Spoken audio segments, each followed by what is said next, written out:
Welcome to Ornaments of Grace, stories for Advent and Christmas.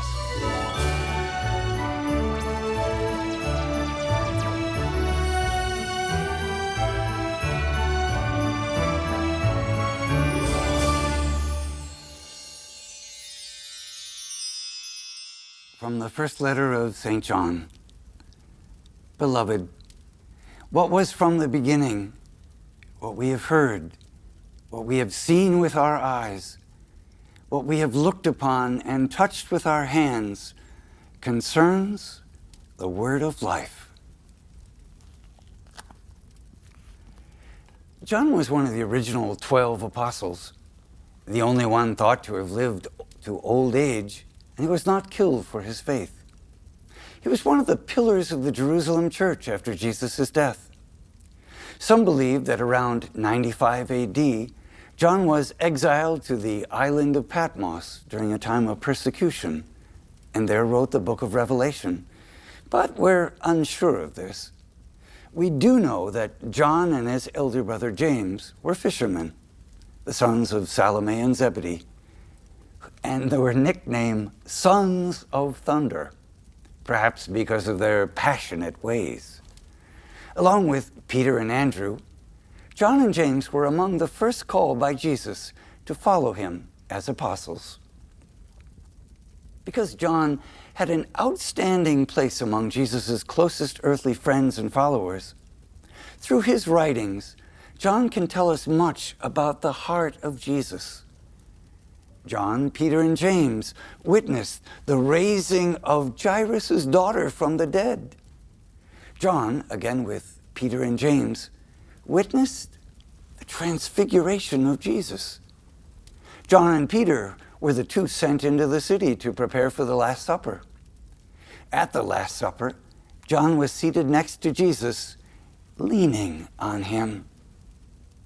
He was the one disciple who, with Peter, followed Jesus into the palace of the high priest after the arrest in the Garden of Gethsemane. John alone remained with Mary at the foot of the cross on Calvary and took the sorrowing mother into his care after Jesus' death.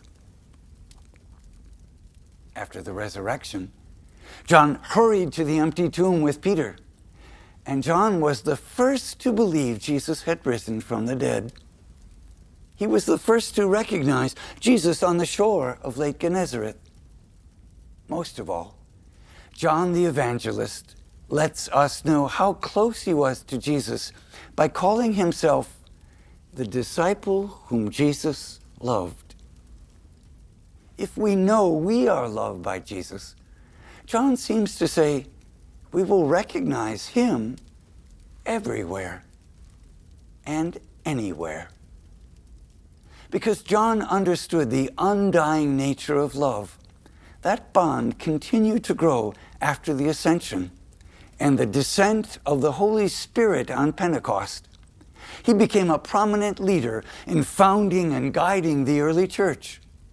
John is with Peter when he healed the lame man in the temple, and when he taught the newly converted in Samaria. He was even thrown into prison with Peter for a time. John wanted us to know that we too are Jesus' beloved disciples. When we know how much we are loved, we can find strength to live that love every day. John knew Jesus intimately. He can address us as beloved in today's reading because he knows we are. St. John the Apostle and Evangelist is our 26th Ornament of Grace.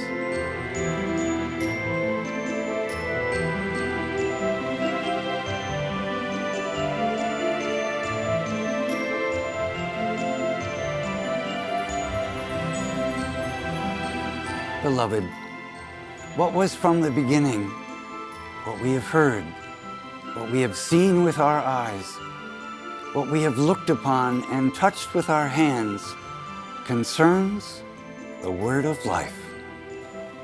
Observing the beautiful ornaments, John addresses you as beloved in today's letter. Why did he want you to know this? When you love someone passionately as John loved Jesus, why do you want to make others understand why you love that person?